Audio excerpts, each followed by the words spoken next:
हारे नहीं है, ममता बनर्जी को हराया गया है। वोट चोरी करके, वोट लूट करके हराया गया है।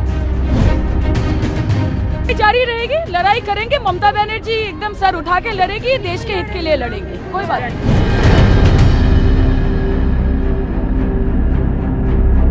Banerjee हारेगी, Trinamool Congress हारेगी। We are going to be in the fight and we are going to come back bigger and better under the guidance and leadership of Mamata Banerjee and Abhishek Banerjee. हार के बाद फिर से गर्जी सायोनी घोष। ममता बनर्जी का आदेश मिला और टीएमसी को फिर से मजबूत करने की कवायद शुरू हो चुकी है। 3 बार बंगाल में अपनी सरकार बना चुकी टीएमसी इतनी जल्दी हार मानकर बैठने वाली नहीं है, और वो भी तब जब उसकी तरफ से बीजेपी पर बेईमानी करने के आरोप मढ़े जा रहे हैं। नमस्कार, बहुत स्वागत आपका कंटाप न्यूज में। आपके साथ मैं हूं ऐश्वर्या। पश्चिम बंगाल विधानसभा चुनावों में 15 साल पुराना टीएमसी का किला ढह चुका है, लेकिन फिर भी शांत बैठने की बजाय Mamata Banerjee full active mode में दिखाई दे रही हैं। कल उन्होंने पार्टी के सभी विधायकों के साथ बैठक की। अब उन्होंने अपने सांसदों के साथ एक बड़ी समीक्षा मीटिंग ली। खबर है कि इसमें ममता बनर्जी ने सभी को जमीन पर उतरकर जनता के बीच जाने की नसीहत दे डाली।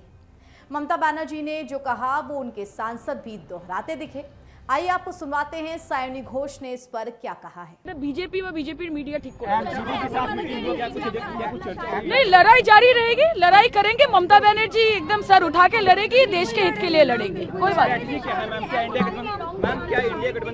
এটাই স্বাভাবিক। রং বদলাতে বদলাতে সবাই চলে যাক, পার্টির শুদ্ধিকরণ হোক, পরিষ্কার হোক পার্টি।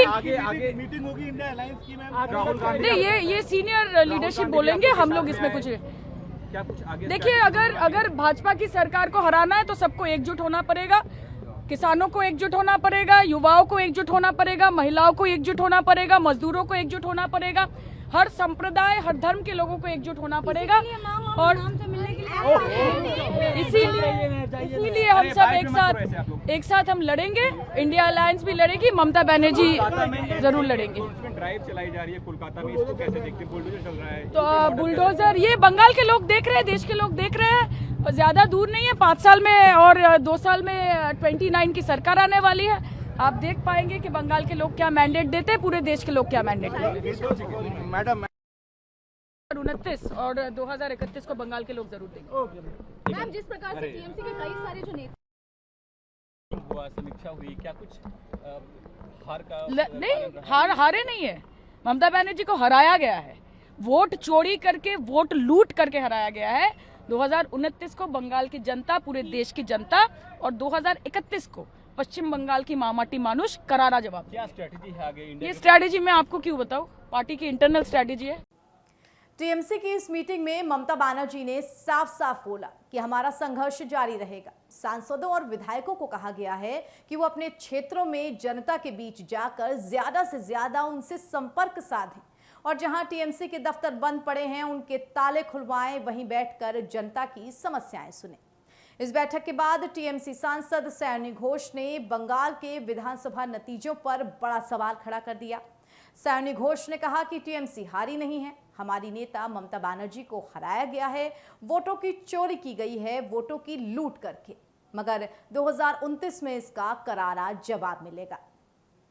ममता बनर्जी की अध्यक्षता में बुलाई गई टीएमसी सांसदों की इस बैठक में पार्टी के वरिष्ठ नेता शत्रुघ्न सिन्हा भी पहुंचे थे, जो सायोनी घोष की ही बात को दोहराते दिखे और कह दिया कि ममता बनर्जी के नेतृत्व में हमारी लड़ाई जारी रहेगी।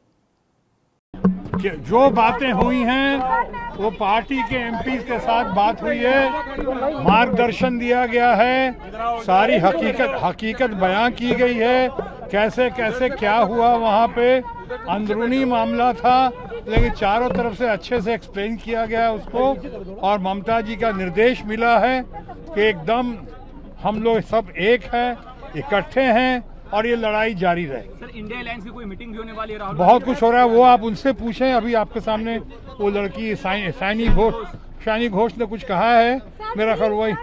सर, राहुल गांधी भी आप लोग के सपोर्ट में आए। हाँ, इंडिया ब्लॉक इकट्ठा है, इंडिया ब्लॉक बिल्कुल साथ है। Thank you. बता दें कि टीएमसी प्रमुख ममता बनर्जी इस बार के विधानसभा चुनावों में मिली हार के बाद अपनी पार्टी को संभालने में लगी हैं। और इसलिए भी ये बहुत ज़रूरी है क्योंकि हाल में उन्होंने कोलकाता के कालीघाट स्थित अपने आवास पर नवनिर्वाचित विधायकों के साथ एक बैठक आयोजित की थी। इसमें सारे विधायक नहीं पहुंच पाए थे। इसके बाद पार्टी में टूट की खबरें भी सामने आई थी। ऐसी खबरों को भी हवा मिलने लगी थी कि क्या टीएमसी में दो फाड़ हो सकते हैं। दरअसल 2026 के विधानसभा चुनाव में टीएमसी के 80 विधायक जीत कर आए हैं, लेकिन इस मीटिंग में केवल 70 या 71 विधायक ही पहुंचे थे। उधर ममता बनर्जी भी हार मानने को तैयार नहीं है। उन्होंने साफ कह दिया था कि हटाना है तो हटा दो, पर मैं मुख्यमंत्री के पद से इस्तीफा नहीं दूंगी। और अब वो काला कोट पहनकर कोलकाता हाई कोर्ट भी पहुंच चुकी हैं। चुनाव से पहले सुप्रीम कोर्ट में पैरवी कर चुकी ममता बनर्जी अब कोलकाता हाई कोर्ट में भी पेश हुई हैं। ममता बनर्जी पश्चिम बंगाल में चुनाव के बाद हुई हिंसा को लेकर दायर एक याचिका की सुनवाई के दौरान अपनी दलीलें पेश करती नजर आई थी। अब देखते हैं कि ममता बनर्जी की ये कोशिशें कितनी कामयाब होती हैं। फिलहाल उनकी सांसद सायोनी घोष सबसे ज्यादा एक्टिव मोड में है और अपनी पार्टी प्रमुख की ही तरह बीजेपी को घेरने में लगी है। तो क्या होगा बंगाल की पॉलिटिक्स में आगे, ये खबर हम आप तक पहुंचाते रहेंगे। फिलहाल ये खबर आपको कैसी लगी हमें कमेंट करके जरूर बताएं और देश दुनिया की तमाम पॉलिटिकल खबरों के लिए जुड़े रहिए कड्डाप न्यूज के साथ। नमस्कार।